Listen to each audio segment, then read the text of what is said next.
Thursday. My name is Anita. Welcome to Citizen Live at 1.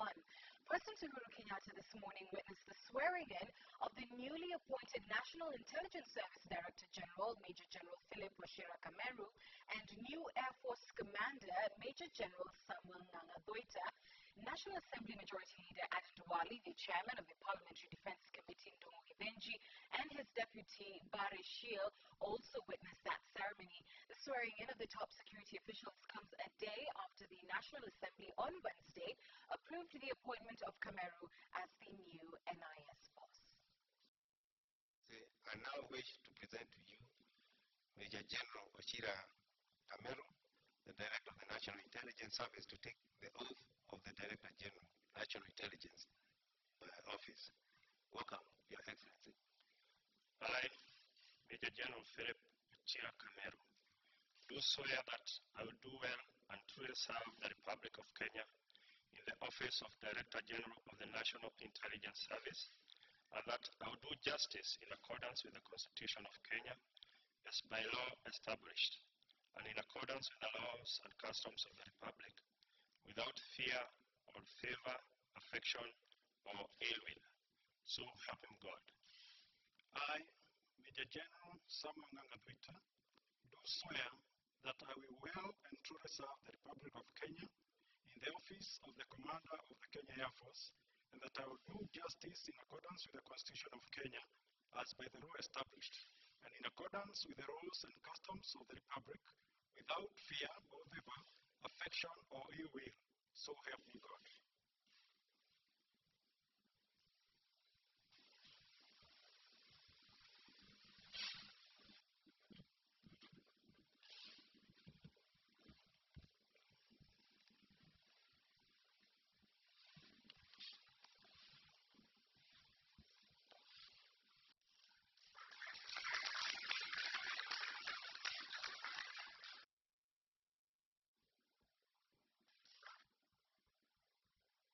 The Technical Committee of the Council of Governors spearheading the Pesa Mashinani Drive met President Uhuru Kenyatta at State House, Nairobi, Wednesday evening. The meeting, whose details are scanty, has been viewed as the deliberate attempt by the executive to try and dissuade governors from their referendum push. Meanwhile, the Okoa Kenya movement, led by the Coalition for Reforms and Democracy, have today pitched camp in the coastal region where President Uhuru Kenyatta was in the last few weeks, urging area residents and leaders to reject the referendum calls. Alex Kubasu tells us more.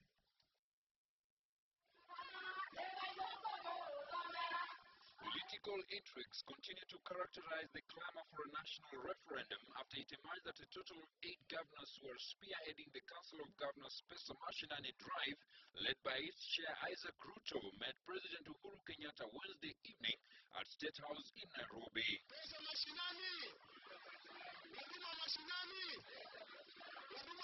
The 8 held a closed-door meeting with the president, who only last week issued an ultimatum to Jubilee allied governors pushing for a referendum to quit and seek a fresh mandate from their voters, a remark that elicited sharp reactions from the governors over what they termed as intimidation by the executive. This has nothing to do with God, but if God also has similar ideas, that is a good idea, that is okay. That means the idea is okay. Hata Jubilee wengine kama sisi tunakubali, this is correct. And we are simply telling Jubilee and Nairobi, patia Jubilee ya mashinani haki yao. Sasa ndio tunawaambia wale wanaleta porojo hapa, sisi ni konzi, tunafanya wanataka na hiyo porojo. Na wabunge wengine wale mlipigia kura wanatetea Nairobi, wanataka pesa yote huko. Mliwachagua wakatetea Nairobi, ama wanatetea nyinyi ndio kitu ikuje hapa. Sasa kama wanataka kutetea Nairobi, tuwakoa wabunge watamkochi. Details of the State House meeting are still scanty. The Council of Governors that is said to have already prepared and started distributing signature collection booklets and other campaign materials are expected in Kakamega County today, where they are likely to launch their signature collection drive in Ikolomani, where they are scheduled to have a rally. The Pesa Mashinani referendum call seeks to increase county allocations from 15% to 45%, in addition to seeking to amend key clauses in the Constitution. At the same time, the code-led Okoa Kenya movement, which is also pushing for the popular initiative mode of constitutional amendment, has taken its pro-referendum movement to the coastal region. The move coming just a week after the president camped in the region, which is a perceived court stronghold. The rally is led by court leader Raila Odinga, said to be held in Wundanyi and later in Mwatate in Taita Taveta County, to bring to the attention of his supporters the constitutional clauses that require amendments. Alex Kubasu, Citizen Live at 1. Kenya has dismissed claims by ICC prosecutor Fatou Bensouda that it is not cooperating with disclosure of information that is now stalling the trial of President Uhuru Kenyatta. The government has given the ICC documents that it had forwarded to Bensouda late last month on, among other things, Kenyatta's intelligence, telephone and property records. Jackie Maribe will be reporting on that shortly. Let's move to a global story that we're watching closely, and the verdict in the murder trial of Oscar Pistorius is due today. If he is found guilty of premeditated murder, he could be sentenced to life in prison. If the judge rules he is not guilty, Pistorius could still face a lesser charge. He was South Africa's track hero. She was a beautiful up-and-coming model. They seemed to have it all. Until Valentine's Day in 2013, when Oscar Pistorius said he awoke when he heard noises and thought there was an intruder. He fired 4 shots through a closed bathroom door, killing his girlfriend, Reva Steenkamp. What followed was a landmark trial, broadcast to the world. You're arguing the case. Lawyers argued whether it was a tragic mistake, like Pistorius claims. Is the state saying that within 2 minutes on the state's version on the shooting, or 5 minutes on our version, in that traumatized state of mind, he worked out this grand scheme? Doesn't make sense. It doesn't coincide with his emotions, his reactions, his desperate attempts to save him. Or, according to the state, nothing less than premeditated murder. I will hold my case to say that when you got up, you had an argument, that's why she ran away screaming.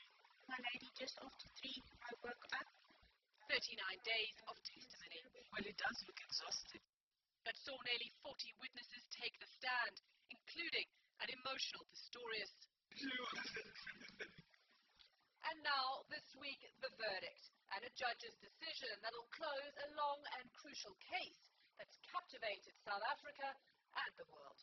Robert Kono, CNN, Johannesburg. Back to local news. Kenya has dismissed claims by ICC prosecutor Fatou Bensouda that it is not cooperating with disclosure of information that is now stalling the trial of President Uhuru Kenyatta. The government has given the ICC documents that it had forwarded to Bensouda late last month on, among other things, Kenyatta's intelligence, telephone and property records. Jackie Maribe now reports.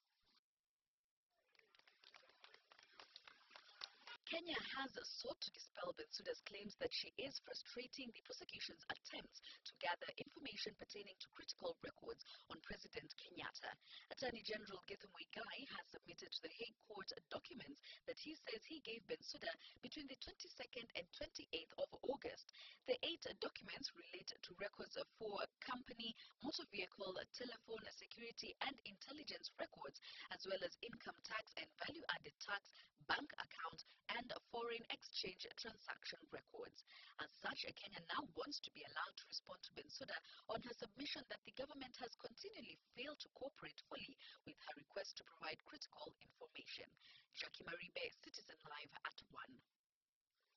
All right, to an international commemoration now, and today marks 13 years since the September 11th terror attacks on U.S. soil, in which Al-Qaeda militants hijacked passenger airlines and crushed them into the Twin Towers at the World Trade Center in New York.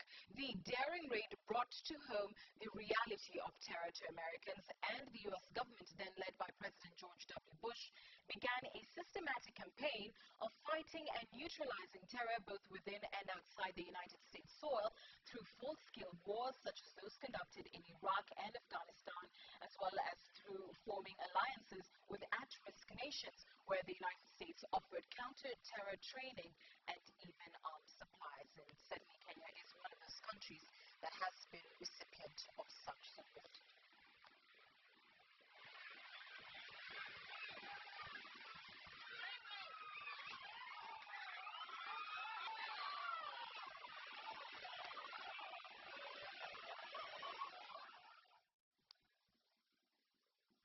years ago today. Still in international news, in Texas, a woman says she's alive thanks to a pint-sized hero, her great-granddaughter.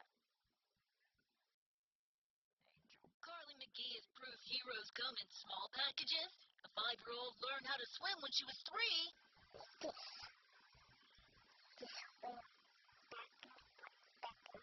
Good thing, because she was alone in the swimming pool last weekend when her 78-year-old great-grandmother went under in the deep end. They were vacationing in Rockport. She was drowning. She was trying to swim because she can't swim. She was trying to swim to the edge and she couldn't because she was struggling, and I helped her. Thank God for this little girl. I did ask her, why did she stay by me? And she said, well, there was nobody else to save you. After Carly helped her safely get to the edge of the pool, she ran to get help. I got her to the edge. I went out and knocked on the door till I got my papa and told my papa what happened. And when asked if she feels like a hero, or even knows what one is, you know what a hero is.